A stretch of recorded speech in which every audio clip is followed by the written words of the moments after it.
Las tintas que se funden en letras y pinturas, papeles y texturas son riachuelos que se convierten no solo en libros, sino en escenarios donde el arte plástico, la pintura, el conocimiento y la creatividad se mezclan.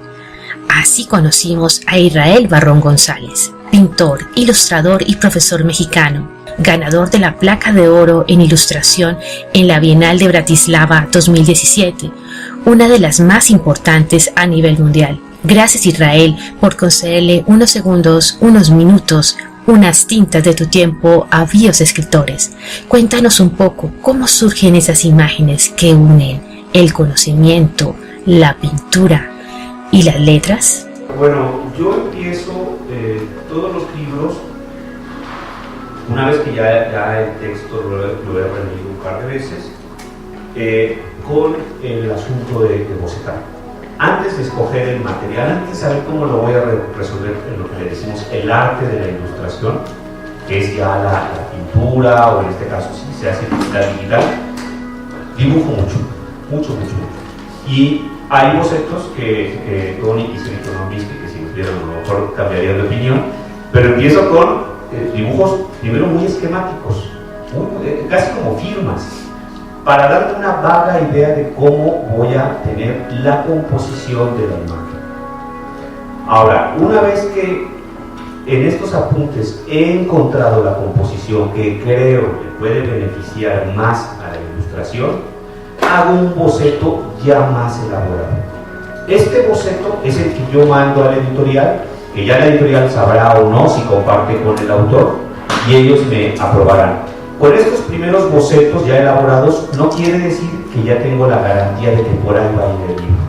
Yo soy una persona que no tiene tanta suerte para que los primeros bocetos sean aceptados. Como anécdota, cuando yo hice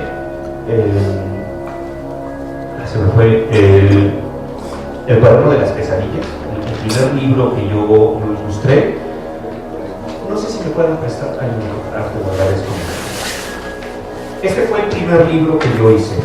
Al yo no tener experiencia, había hecho mucha ilustración, pero ilustración para carteles, promocionando actividades artísticas, no un libro.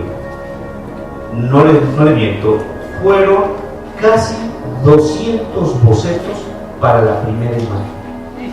O sea, bueno, yo llegué a pensar, eso no es negocio, o sea, es demasiado trabajo. Además, yo que venía de un mundo, o sea, tan payaso y tan elitista como es el mundo del arte contemporáneo, pues subestimaba y pensaba, un libro infantil es un libro que se debe hacer fácil, o sea, se va a complacer fácil a la gente. Bueno, no había mayor equivocación y error que ese. Y cuando por fin le atiné a la imagen, fue esta. Esta fue mi primera ilustración de mi primer libro. Después entendí por qué. La editora no me lo quería decir, pero tenía un poco que ver con la metáfora de la imagen con respecto al texto. Cuando ya tenemos decidido qué es, hay detalles que siempre las editoras o los editores nos recuerdan, y es que uno no debe de traicionar el texto, pero también no debe de ser excesivamente literal con el texto. ¿Qué quiere decir esto? Que se puede contar a veces una pequeña historia paralela, que no es una historia que está diciendo otra cosa, pero es una historia plástica. Aparecen elementos que no vienen citados en el libro, ¿sí? Si en el relato se describe una habitación, pero se describe rápidamente como un espacio donde se encontraba una cama y al lado había un pequeño buró con una servilleta, y hasta ahí se queda la descripción.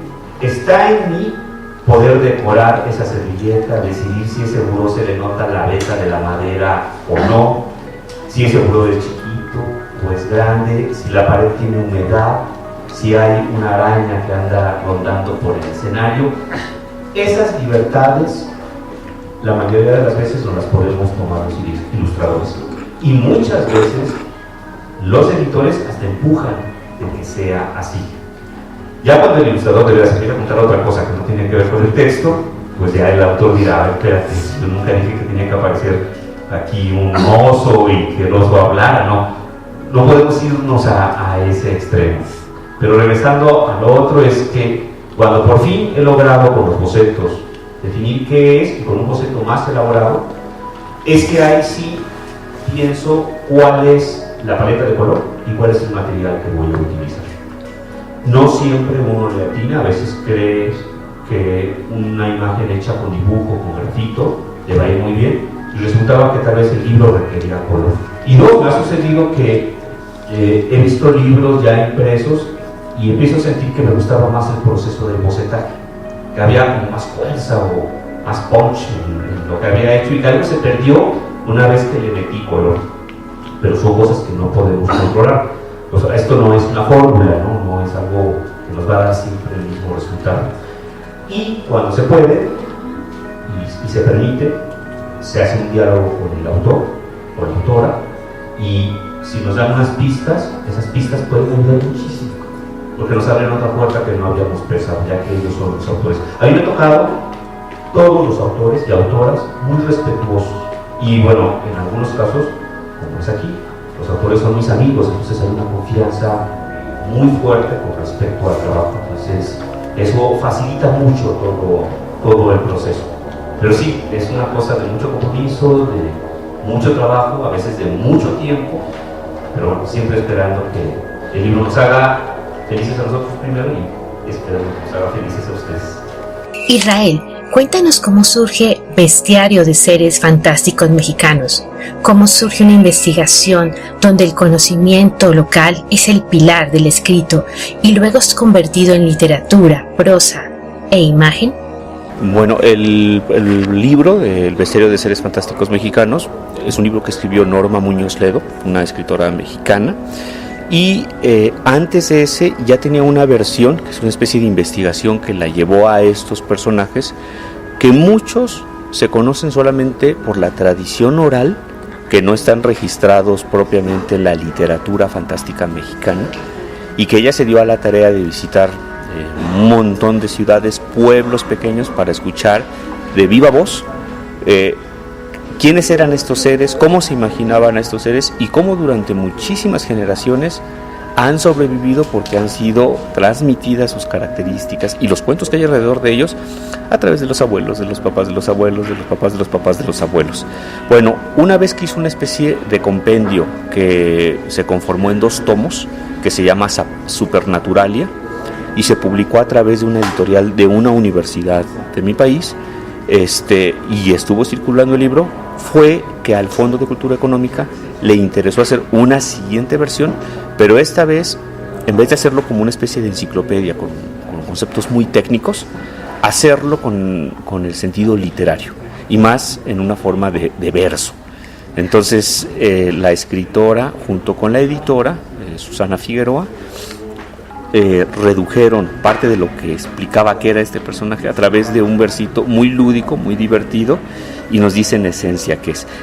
El anterior libro, que tiene ilustraciones, están hechas por 2 fantásticos dibujantes mexicanos, Helguera y Hernández, que son gente que se dedica a hacer dibujo político para los periódicos, y bueno, son ellos muy conocidos en el país. Hicieron estas imágenes en blanco y negro, muy detalladas, muy bonitas, muy de estilo realista. A mí me invitaron a hacer estas, pero con el estilo que yo tengo y en color. Y el libro iba a ir dirigido ya a otro público. No el que quería saber quiénes eran estos seres, sino aquel que los quería descubrir por primera vez, pero a través del verso. Entonces es un libro que nació como para adultos, con una cuestión de rescate de estas leyendas de tradición oral, pero que terminó en esta última edición ya siendo un libro pues lúdico que nos acerca a la literatura y además álbum ilustrado, donde las imágenes tienen una importancia ya que abarcan las 2 páginas. Gracias, Israel, por tu tiempo, por tu sabiduría, por tus pinturas, por ese puente que has creado con otros autores para llevarlos al público más exigente de todos, los niños. Seguimos navegando ahora en las tintas de las letras, dirigidos a los más pequeños, a los grandes conocedores de nuestro futuro.